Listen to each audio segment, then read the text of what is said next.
Cato Jones felt the weight of exhaustion lift from his shoulders as he stood among the jubilant Continental soldiers.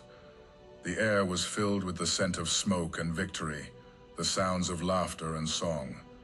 Yorktown had fallen, and with it, the promise of a new nation seemed within reach. To liberty, Roger Silvers, the captain of the Miranda, toasted with a grin. His blue eyes sparkled in the firelight as he raised his cup. To liberty, Cato echoed, his voice quieter but no less filled with hope. He clinked his tin cup against Roger's and took a deep drink, savoring the taste of hard-earned freedom. Around them, soldiers celebrated with hearty backslaps and shared stories of bravery. Cato noticed a group of men huddled over a letter, reading aloud a message from home that spoke of loved ones waiting eagerly for their return. "Do you really think this victory will mean freedom for us all?" Cato asked, lowering his voice so only Roger could hear. Roger hesitated, his smile faltering for just a moment. "I'm certain it will, Cato. This is the dawn of a new era. We've fought too hard for it to be otherwise." Cato wanted to believe him. He watched the flames dance, imagining a future where the principles of equality and liberty apply to everyone, regardless of color.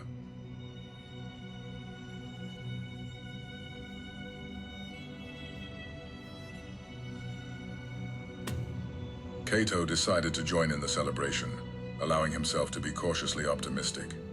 He clapped along with the songs, shared in the laughter, and let the warmth of camaraderie seep into his bones.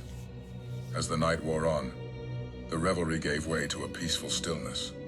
Under the cover of the early morning light, Cato found himself aboard the Miranda, sailing towards a new mission.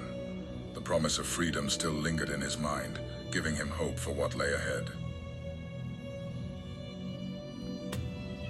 The sea was calm as dawn broke over the Miranda. Roger gathered the crew on deck, his demeanor serious and focused. "We have a new mission," Roger announced, his voice carrying the weight of authority.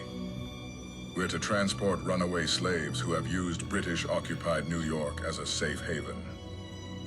A murmur of discomfort rippled through the crew.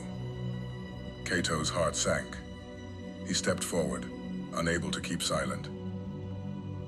"I thought you were against slavery, Roger. How can you justify this?" Cato's voice was steady but filled with a simmering anger. Roger looked him in the eye, his expression conflicted.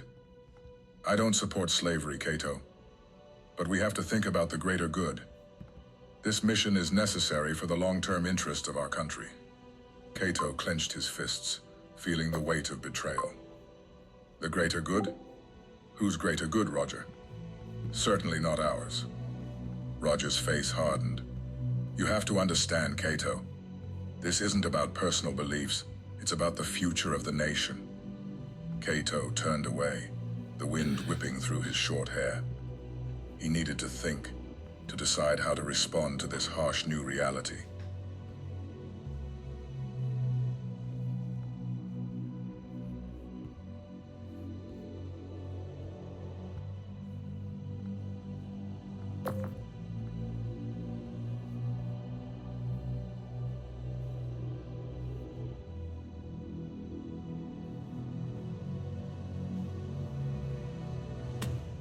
Cato knew he had to be strategic. He nodded, keeping his plans to himself. "I understand, Captain. We'll do what we must." Roger looked relieved, mistaking Cato's compliance for agreement. "Thank you, Cato. I knew you'd see reason."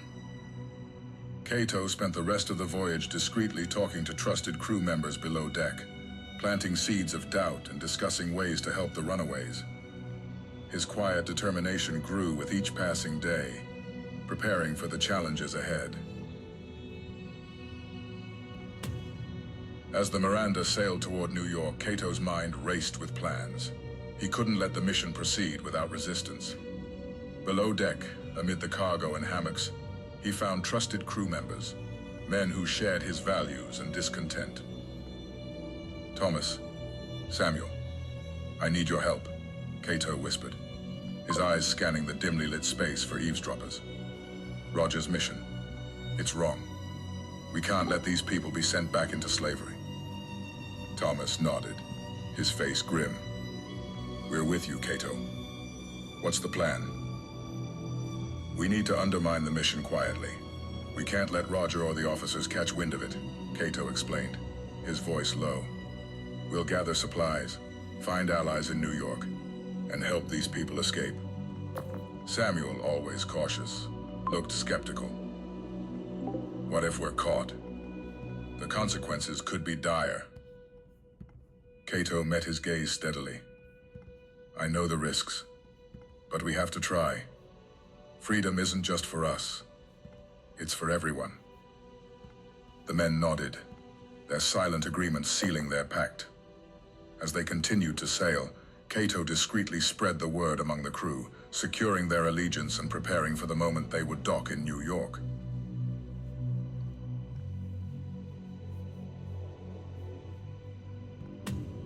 Cato chose to wait until they docked in New York to connect with abolitionists.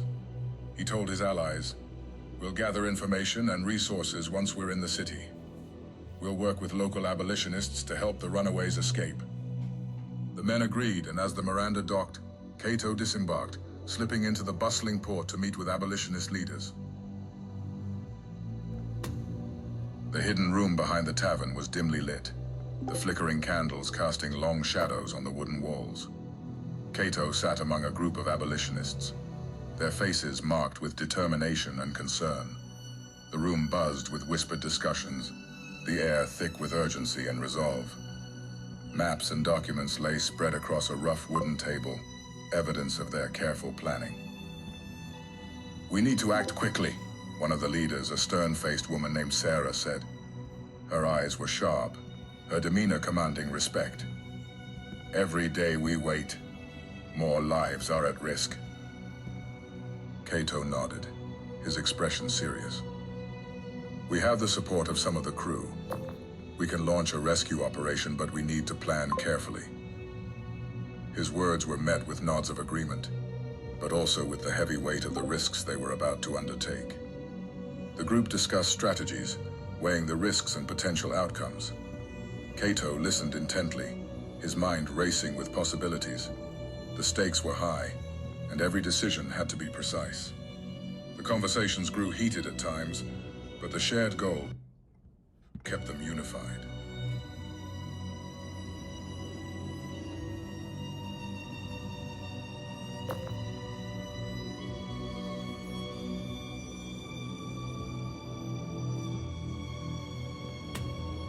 Cato knew that building a stronger network would ensure long-term success.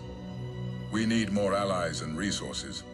Let's take the time to strengthen our ties within the city." Over the following weeks, Cato and the abolitionists worked tirelessly to expand their network.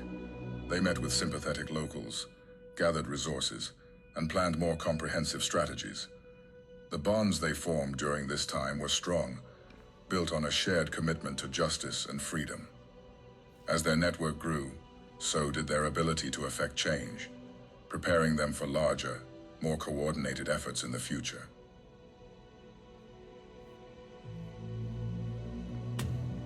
The bustling New York harbor was a hive of activity. Ships came and went, carrying goods and people across the seas.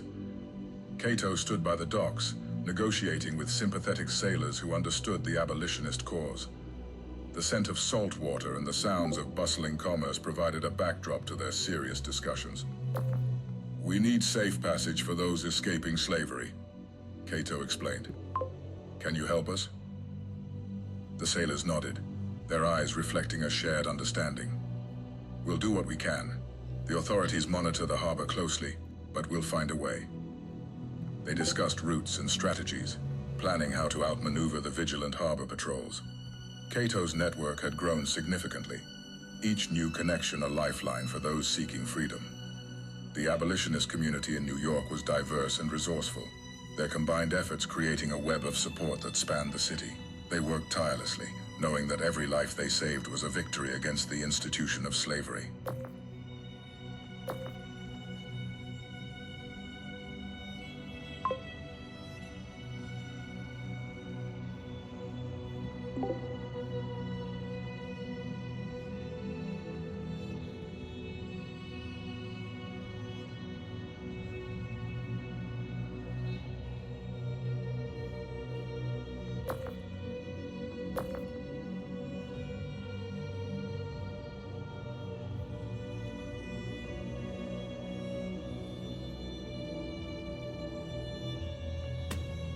Focusing on covert operations, Cato coordinated a series of secret rescues and escapes. Under the cover of night, they moved quickly and silently, freeing individuals and securing their passage to safety. The operations expanded, and Cato remained a guiding force in the background. His legacy was marked by these quiet, effective liberations. He became a ghostly figure in the abolitionist movement, his actions saving countless lives and striking fear into the hearts of those who supported slavery. The stories of his daring rescue spread, inspiring others to take bold actions against oppression.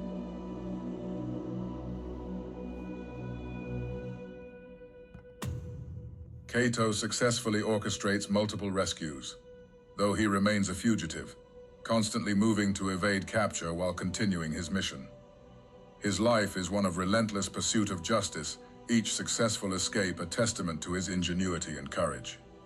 Though he never finds a place to settle, his impact on the abolitionist movement is profound and far-reaching, his actions saving countless lives and furthering the cause of freedom. His name becomes synonymous with resistance, his legacy marked by the countless lives he touched and the ongoing struggle for justice. His network of allies grows, ensuring that his work continues even in his absence.